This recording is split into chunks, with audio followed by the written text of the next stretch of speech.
हमारे देश के आम जनता, बुद्धिजीवी वर्ग, हर क्षेत्र के महान विद्वतगण एवं नौजवान साथियों, 7 जून 1857 को इलाहाबाद में क्रांतिकारियों ने अपने साहस और उत्साह का देश की आज़ादी के लिए प्रदर्शन किया था। जब 6 जून को इलाहाबाद में 1857 की क्रांति का चिंगारी पहुंची, तो 7 जून 1857 को इलाहाबाद के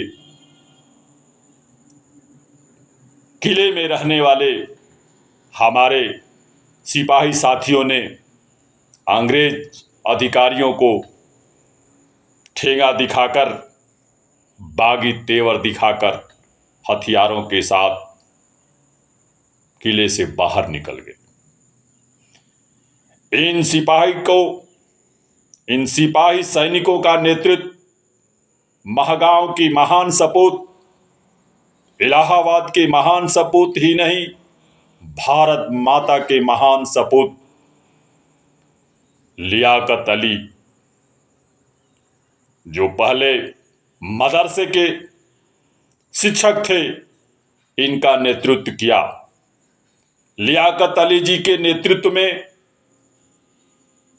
बागी सैनिकों ने कैंट एरिया होते हुए अंग्रेजों जहां निवास करते थे, विरोध प्रदर्शन करते हुए चौक में पहुंचे और चौक में झंडा भारत माता का बुलंद करते हुए खुसरूबाग पहुंच गए। वहां भी भारत माता का झंडा बुलंद किया और लियाकत अली के नेतृत्व में 12 दिन तक इलाहाबाद स्वतंत्र रहा। अंग्रेजों ने इस क्रांति को दबाने के लिए, जो उस समय का कठोर अंग्रेज भारत की जनता को शोषण और उत्पीड़न करने वाला, कठोर सजा देने वाला कर्नल नील को, इलाहाबाद के बागी सैनिकों को, इलाहाबाद की जनता को दबाने के लिए भेजा गया। कर्नल नील ने इस आंदोलन को दबाया और लियाकत अली जी यहां से कर्नल नील के नेतृत्व में जो सेना आए थे, उस चकमा देते हुए कानपुर चले गए। वहां पर उन्होंने नाना साहब की सेना में अंग्रेजों के खिलाफ अपना बिगुल बजाकर लड़ते रहे और वहां भी सैनिकों को क्रांति के पथ पर आगे चलने का आह्वान करते रहे। लेकिन नाना साहब जब कानपुर में अंग्रेजों से हार गए, तो लियाकत अली जी ने बंबई की ओर प्रस्थान किया। 14 साल तक इस महान देश का सपूत ने गुमनाम जीवन जीने का काम किया। लेकिन हम सभी जानते हैं कि देश में मिर्जाफर होते हैं, देश में जयचंद भी होते हैं। मुखबिरों की मुखबिरी से भारत माता के महान सपूत, जिन्होंने इलाहाबाद को अंग्रेजों से 12 दिन तक स्वतंत्र रखा था, चौक में एक कचहरी का कार्यालय कौशाम्बी के लिए खोला था, जो आज चुंगी वहां पर बना दी गई है, उसकी स्थिति आज जर्जर हो गई है। गिरफ्तार बंबई में लियाकत अली जी कर लिए गए अंग्रेजों द्वारा। इनको सजा हुई और अंडमान निकोबार के जेल में इनको डाल दिया गया। इनको तमाम तरह की यातनाएं दी गई, किंतु ये अपने भारत माता के आजादी के बुलंदी को बुलंद करते रहे और अंग्रेजों के सामने कभी माफी मांगने का काम नहीं किया है। इस महगांव का शेर पर पूरे इलाहाबाद ही नहीं, कोसांबी ही नहीं, दुनिया के सारे भारत के सपूत रहते हैं, उनको नाज है। और भारत देश के निवासियों को भी लियाकत अली पर आज नाज है इनकी वीरता की। इस महान सपूत की अंडमान निकोबार सेलुअर जेल में 17 मार्च 1881 को मृत हो गई। और इस महान सपूत की लाशों के साथ अंग्रेजों ने अन्याय और अत्याचार किया था। अपने को अंग्रेज सभ्य कहते थे, लेकिन भारत के गुलामी के समय में इन्होंने जितना अत्याचार और न्याय भारतीयों पर किया था, ये पशुता से बढ़कर इनका व्यवहार निम्न कोटि का था। ये सभ्य नहीं असभ्य थे। ये भारत मां के शोषण के लिए किसी भी सीमा पर जा सकते थे। खुलेआम हमारे देश के एक साधारण धरना प्रदर्शन करने वाले लोगों को जेलों में बिना मुकदमों को ठूस देते थे। आज लियाकत अली जैसे लोगों के लिए हमारे देश में सम्मान है। इलाहाबाद में नहीं, भले पूरे उत्तर प्रदेश में इनके प्रति श्रद्धा और सम्मान आम जनता में है। मैं कहना चाहता हूं कि आए अंग्रेजों, जो तुमने सोचा था उस सपने को चकनाचूर तुम्हारे करने के लिए लियाकत अली जी ही ऐसे महान देश के पुरुष थे कि पूरा नहीं होने दिए। सरफरोशी की तमन्ना अब हमारे दिल में है, सरफरोशी की तमन्ना अब हमारे दिल में है। देखना है जोर कितना बाजुए कातिल में है। ऐसे महान सपूत इस विचारों को लेकर देश की आजादी के लिए अपनी कुर्बानी, अपना सर्वोच्च निछावर करने के लिए तैयार था। उनका ये दृढ़ निश्चय था कि हम भले ही भारत माता के लिए कुर्बान हो जाएंगे, लेकिन आने वाली पीढ़ी हमारे विचारों पर चलेगी तो दिन दूर नहीं जो हमको अंग्रेजों से आजादी नहीं मिलेगी। ऐ आसमां तुम्हारा उम्र है एक रात, ऐ आसमां तुम्हारी उम्र है एक रात। हंस के बिता लो या रो के बिता लो, ऐ आसमां तेरी उम्र है एक रात। वो समय आ गया जब लियाकत अली जी के सपनों को आने वाले सपूतों ने इनके रास्ते पर चलकर भगत सिंह हो, राजगुरु सुखदेव हो, चंद्रशेखर आजाद हो, महात्मा गांधी, सुभाष चंद्र बोस हो, पूरा करने का आगे काम किया। और इनके बलिदान के कारण ही, त्याग और तपस्या के कारण ही हमारा देश 15 अगस्त 1947 को अंग्रेजों को आज़ादी के लिए, अंग्रेजों को आज़ादी देने के लिए मजबूर कर दिया था।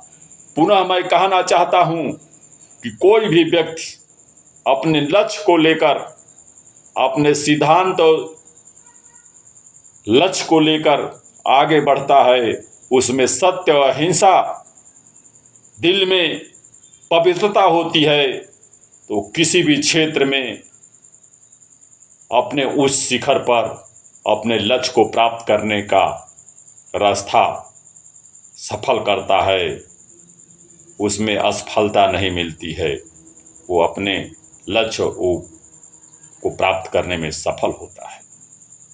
जिस प्रकार से लियाकत अली जी ने अपनी कुर्बानी दी और जिस सोच के साथ उन्होंने आगे बढ़ा देश की आज़ादी के लिए, ये परिणाम आपके सामने है कि हम आज स्वतंत्र हैं।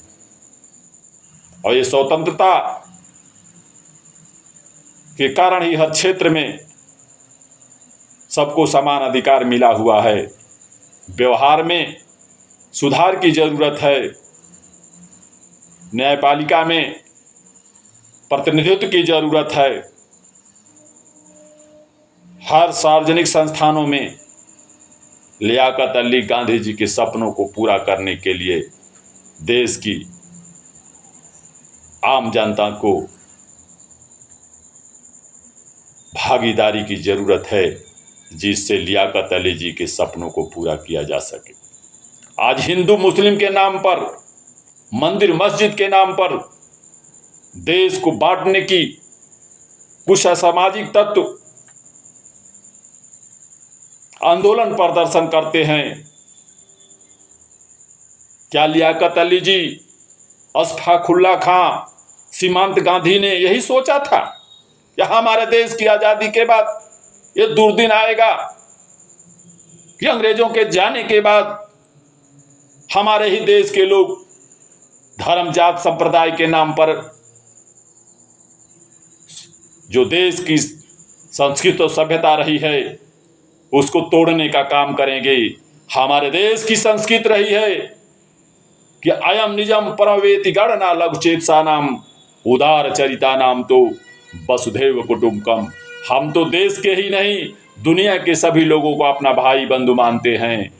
परोपकार उनका हमारा भारतीय संस्कृति का कर्तव्य है कि हम नहीं खाएंगे उनको खाने की रोटी देंगे, हम नहीं पहनेंगे दूसरों को पहनाने का कपड़ा देंगे।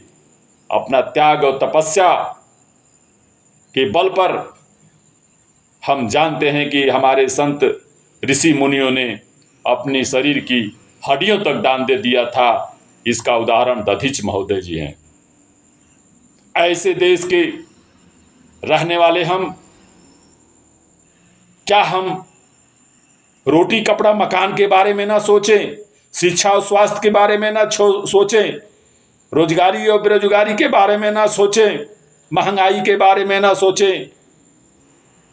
केवल मीडिया के लोगों द्वारा, कुछ शरारती तत्वों द्वारा, वो किसी संप्रदाय धर्म के हों, देश को तोड़ने और देश में मनुष्यता की नहीं पशुता की ओर ले जाने की जो रास्ते पर चलाने की कोशिश करते हैं, वो हमारे देश की हिंदू मुस्लिम सिख ईसाई भाई मिलकर उनका मुंहतोड़ जवाब देंगे और देश को अमन चैन के रास्ते पर लाने के लिए अपनी सारी कुर्बानी देने के लिए तैयार रहेंगे। आज हम चंद्रमा और मंगल पर जाने की बात करते हैं, वहीं पर हम गोबर की बात करके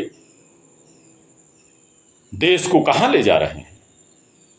अटल बिहारी वाजपेयी जी, श्यामा प्रसाद मुखर्जी जी कश्मीर में जाकर बलिदान दे दिए देश की तरक्की के लिए, विकास के लिए, शिक्षा और रोजगार के लिए, देश की एकता और अखंडता के लिए। उपाध्याय जी, पंडित दीनदयाल उपाध्याय जी चंदौली में अपने प्राण की बाजी लगा दिए देश की एकता और अखंडता के लिए। वीर सावरकर जी ने भारत में ही नहीं विदेशों में, लंदन में रहकर जो क्रांतियां की, उनसे हमें सबक लेना चाहिए और अपने महापुरुषों के रास्ते पर चलकर हम देश में सौहार्द और वातावरण पैदा कर सकते हैं। आज जरूरत नहीं है, आज जरूरत नहीं है हिंदू मुस्लिम सिख ईसाई की बात करना, मंदिर मस्जिद की बात करना, गड़े हुए मुर्दे उखाड़ने की जरूरत नहीं है। सत्यता और पवित्रता हमारे देश का धरोहर रहा है। हमें सन्मार्ग पर चलकर, भाईचारा, बंधुत्व, सहिष्णुता के रास्ते पर चलकर भारतीय संविधान को मानते हुए देश की एकता और अखंडता को बचाए रखने की जरूरत है। पुनः मैं एक शेर के साथ अपनी वाणी को विराम देना चाहता हूं कि कुछ लोग देश को लूटने की जो कोशिश करते हैं, सरकारी संस्थानों में आकर, बिना सरकारी संस्थानों में रहकर, उनको समझ में नहीं आता है कि पैसा रुपया लूट कर देश का क्या करेंगे। किसी शायर ने कहा है कि जीवन मिला है नेक काम करने के लिए, समय बीत रहा है कागज के टुकड़ा बटोरने के लिए।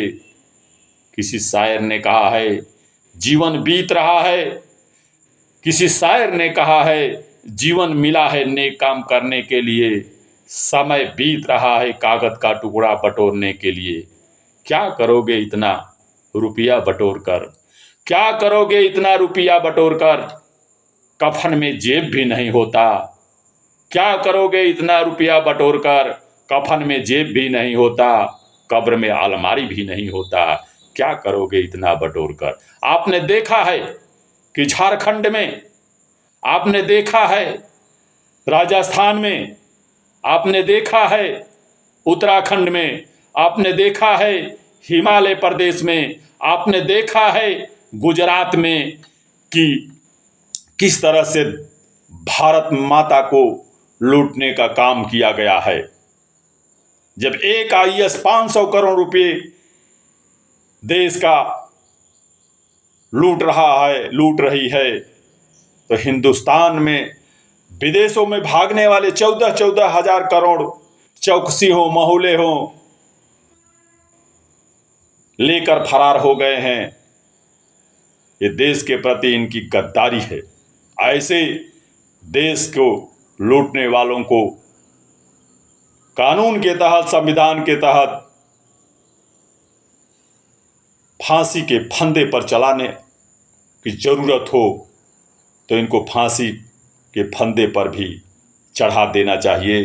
तभी भगत सिंह, राजगुरु, सुखदेव, चंद्रशेखर, महात्मा गांधी की आत्मा को शांति मिलेगी। जय हिंद, जय भारत, जय हिंद।